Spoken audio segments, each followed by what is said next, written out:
ایک شہر میں ایک دکاندار رہتا تھا۔ وہ بظاہر سیدھا سادہ انسان تھا، لیکن اس کی ایک عادت خراب تھی۔ وہ کبھی کبھی مال بیچتے وقت سچ چھپا لیتا تھا۔ اگر کسی چیز میں نقص ہوتا تو وہ بتاتا نہیں تھا، اور اگر موقع ملتا تو تھوڑا زیادہ نفع بھی لے لیتا۔ ایک دن اس کی دکان پر ایک بزرگ آئے۔ ان کے چہرے پر نور تھا اور بات کرنے کا انداز بہت نرم تھا۔ انہوں نے ایک چیز اٹھائی اور پوچھا، بیٹا یہ چیز کیسی ہے؟ اب دکاندار کے پاس موقع تھا کہ وہ جھوٹ بول کر زیادہ پیسے کما لے، لیکن اسی لمحے اس کے دل میں عجیب سا خیال آیا، کیا میں ہمیشہ ایسے ہی جھوٹ بولتا رہوں گا؟ کیوں نہ آج سچ بول کر دیکھوں۔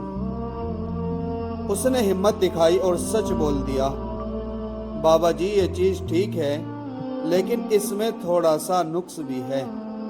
بزرگ مسکرائے۔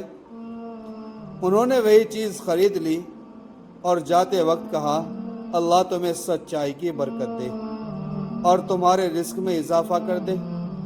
یہ الفاظ سیدھے دکاندار کے دل میں اتر گئے۔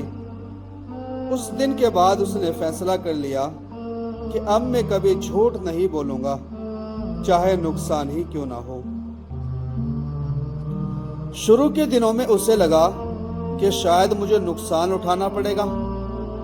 کبھی گاہک آئیں گے اور کبھی جائیں گے، کبھی سامان خریدیں گے اور کبھی نہیں خریدیں گے، لیکن وہ ثابت قدم رہا اور ہمیشہ سچ بولتا رہا۔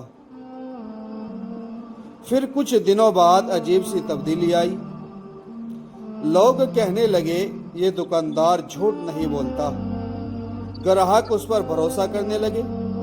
اس کی دکان پر رش بڑھنے لگا، یہاں تک کہ وہی دکاندار جو پہلے چھوٹے فائدے کے لیے جھوٹ بولتا تھا، اب شہر کا سب سے معتبر اور کامیاب تاجر بن گیا ہے۔ ایک دن وہی بزرگ دوبارہ آئے، دکان پر رش دیکھ کر مسکرائے اور کہا، دیکھا سچائی نے تمہاری زندگی بدل دی۔ اس دکاندار کی آنکھوں میں آنسو آ گئے۔ اس نے کہا، بابا جی ہاں یہ واقعی سچ ہے، ایک سچ نے میری پوری زندگی بدل دی۔ سچائی وقتی طور پر مشکل لگتی ہے، لیکن آخرکار کامیابی اسی میں ہے۔ ایمانداری ہی اصل کامیابی ہے۔